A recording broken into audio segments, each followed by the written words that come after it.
Praise the lord. దేవునికి మహిమ కలుగును గాక. ప్రతిరోజు క్రమం తప్పక వాగ్దానాన్ని వీక్షిస్తున్న ప్రతి ఒక్కరికి యేసయ్య నామములో ప్రత్యేక వందనములు.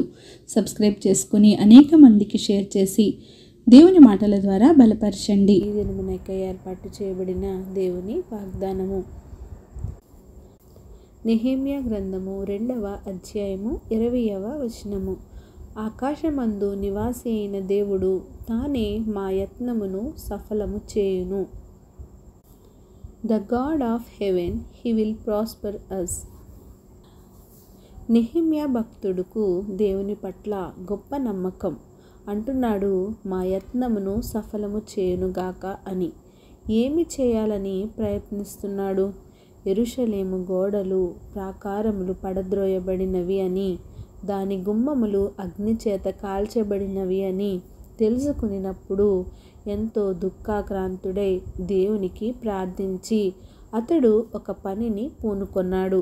ఎందుచేతనంటే యెరూషలేము గోడలు మరల కట్టబడునని చెప్పిన జకర్యా, దానియేలు ప్రవచనాలు నెరవేరునట్లు యెహోవా నెహెమ్యా ద్వారా యెరూషలేము గోడలను ప్రాకారాల నిర్మాణాలను పూర్తి చేయించాడు.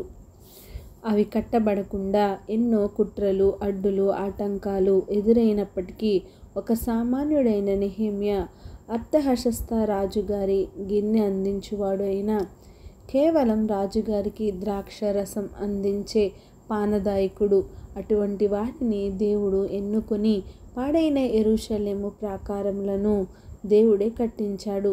నెహెమ్యా తీసుకున్న తీర్మానం, అతని ప్రార్థన వలె ఆ కార్యం సాధించగలిగాడు. కన్నీటితో ప్రార్థించాడు. తన్ను తాను పరిశుద్ధపరచుకొని శక్తిని పొందుటకు ఉపవాస ప్రార్థన చేశాడు. తన పాపాలను, తన వారి పాపాలను క్షమించమని పశ్చాత్తాపంతో ప్రార్థించాడు. దేవుని యొక్క వాగ్దానాలను గుర్తు చేసుకొని వాటిని నెరవేర్చుమని పట్టుదల కలిగి ప్రార్థించాడు. దేవుని శక్తి సామర్థ్యాలు ఎరిగినవాడే నమ్మికతో ప్రార్థించాడు. కనుకనే ఈ విధంగా అంటున్నాడు, ఆకాశమందు నివాసి అయిన దేవుడు తానే మా యత్నమును సఫలము చేయును అని.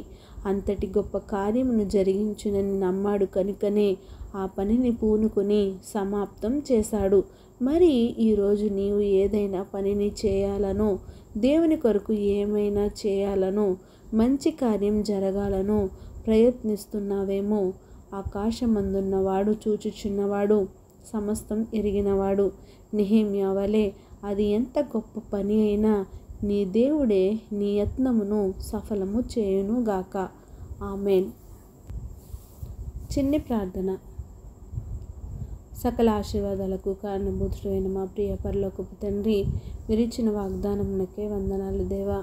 ఎవరైతే ఈ వాక్యాన్ని విన్నారో, వినిన వాక్యాన్ని వారి హృదయగదిలో భద్రపరుచుకొని వాక్యానుసారంగా జీవించే జీవితాన్ని ప్రతి ఒక్కరికి దయచేయండి దేవా.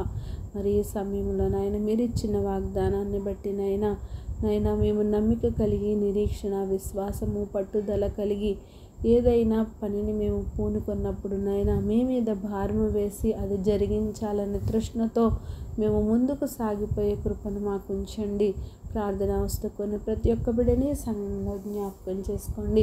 వారి అవసరతలను, అక్కరతలను తీర్చండి. కుటుంబ సమస్యలతో, భార్యాభర్తల మనస్పర్ధలతో ఉన్న ప్రతి ఒక్క కుటుంబాన్ని మీరు ఆదరించండి.